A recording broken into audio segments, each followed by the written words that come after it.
Fight Time Network. Welcome back to Fight Time Network, y'all. This Saturday, we got UFC Fight Night going back to Seattle. We got Cejudo facing off against Song Yadong.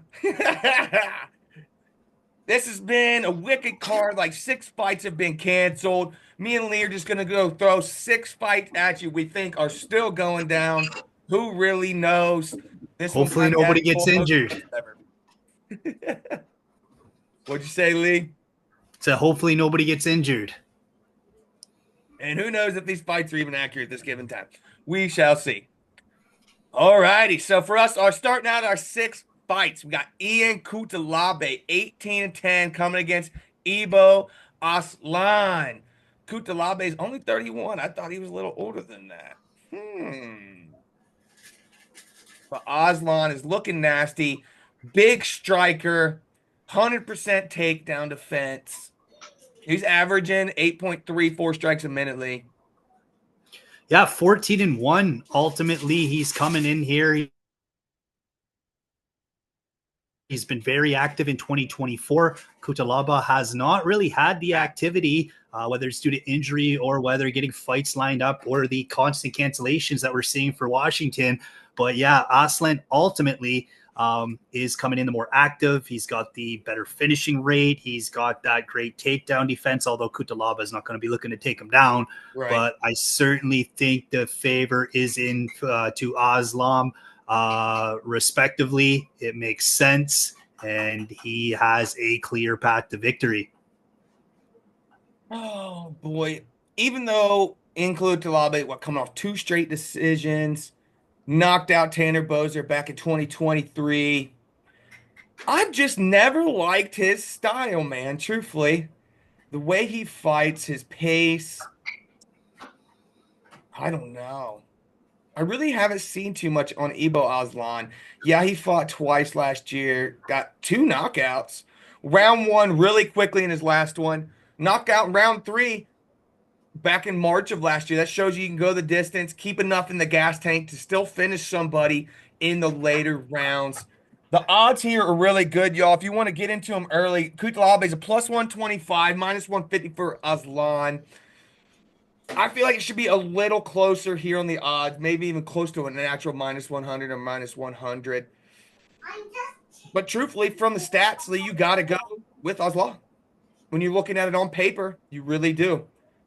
Every stat lines up, and ultimately it's a matter of watching how he did on the regional scenes to see if there's any sort of gaps that we can see.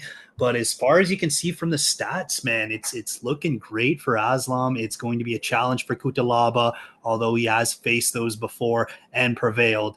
But 14-1, 100% takedown defense, great striking. We could very well see another knockout out of Aslam. Facts, dude. That's an interesting one. Coming up next on the card, Andre Fili, 24-11. Feel like he's been fighting forever. Versus Melquizel Costa, 21-7.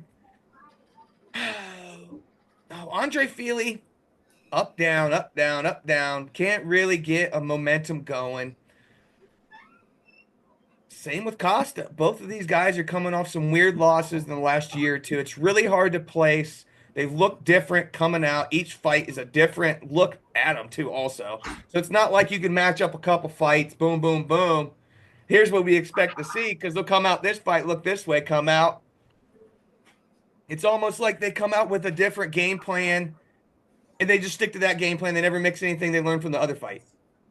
Absolutely. Yeah, and I mean, he's with Team Alpha Male, and Team Alpha Male has a lot of fighters on this card, and lately they've been particularly dialed in. Like, they've been able to find a way to get their guys to come with W's. Fili's coming off that great victory that he needed off of Cub Swanson, and before that was a loss, and then but just before that, he did beat Lucas Alexander, who, I mean, we've seen lose a couple of times since. However, though, it was all the hype and none of the faith in Fili. And, you know, he went against the doubters and ultimately found that victory. I have all the faith in Feely to get it done. He's probably feel like, and then you take Cub Swanson's last win, and then you take that into account that Feely was able to beat him. I think we're looking at Andre Feely getting the W this one. I'm gonna take him with you 100% here. I feel like just, mm. Yeah, I'm just gonna agree with you. I'm not gonna question it. I didn't get to look into this one too much this week, but it was a burner. It is a pick 'em. They're right on the books right now for -110, -110. It's a coin flip as far as the odds makers concerns. Both fighters have arguments for them, but I just like what Team Alpha Male's been doing lately. They've been on a particularly favorable run, and with as many fighters that they have on this Washington card, I think certainly Feely's going to be, getting in the win column likely with the rest of that team. Moving on to the next fight, we got Alonzo Menafield, 15-5-1, taking on a young gun newcomer, Julius Walker. They don't even, oh yeah, they do. I found the odds here. Julius only coming in a plus 130 underdog. Alonzo Menafield really hasn't been looking the greatest in his last few fights. It's probably how he got this up and come gun. He's only 25 years old. Where's he even fought it much? Juice Box Walker. Who's he Juice fighting at? Box Walker.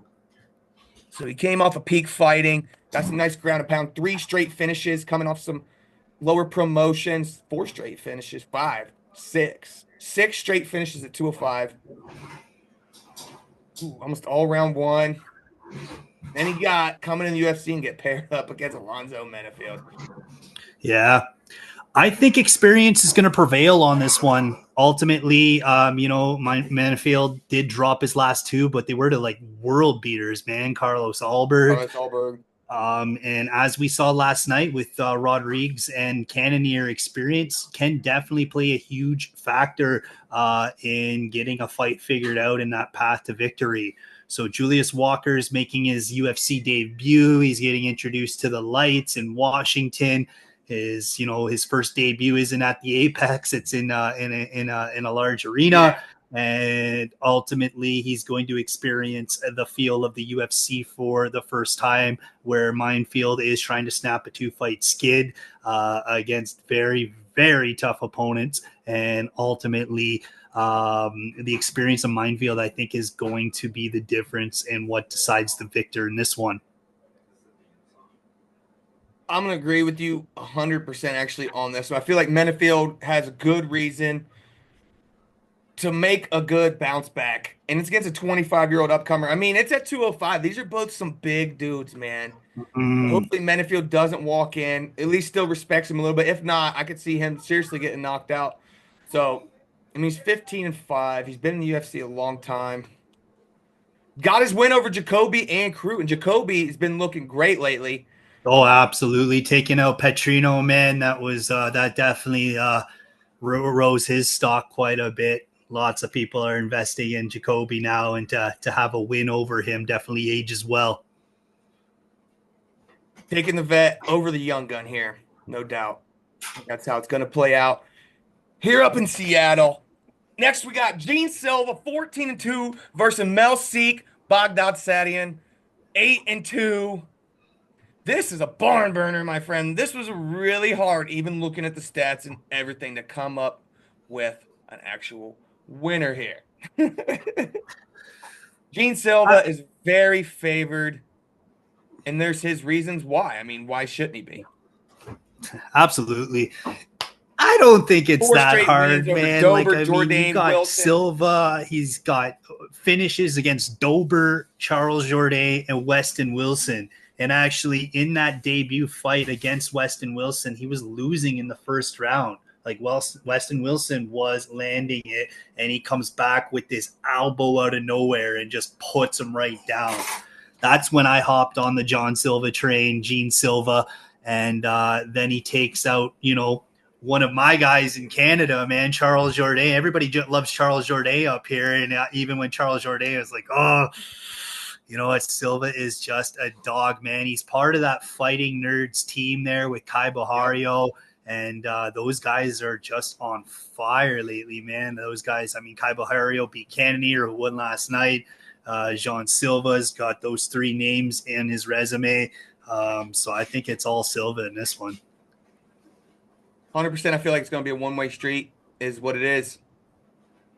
Gene Silva, I feel like, beats him striking. Takedown defense is great. His takedown accuracy. When he wants a takedown, Gene Silva gets a takedown. He doesn't do it often, but when he goes for him, he hits him nice. He covers him up great. I say Mm-hmm. one-way street. Gene Silva, I feel like we'll get a finish in this one, even at featherweight. Plus, it's just a dog, man. Just a dog, John Silva is, dude. Like, I mean, I wouldn't want to fight the guy for the last table scrap at the family dinner, let alone in the freaking cage at the UFC.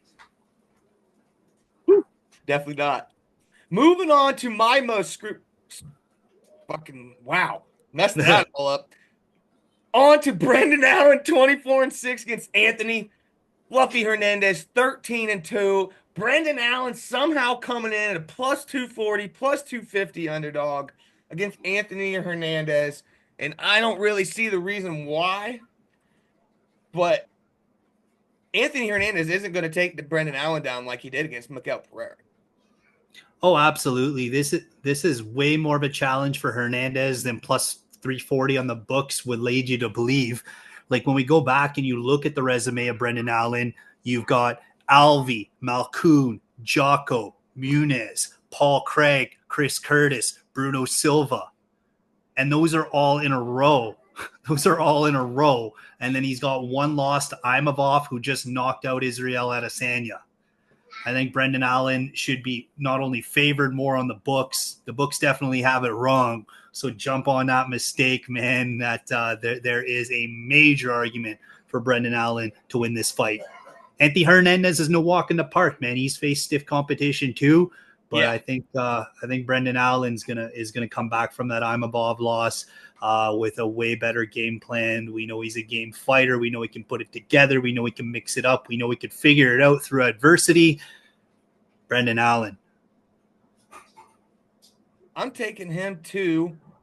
I'm looking back at Anthony Hernandez, Roman Kopylov fight. That motherfucker, he's 3 for 14 on takedowns, submitting him round 2.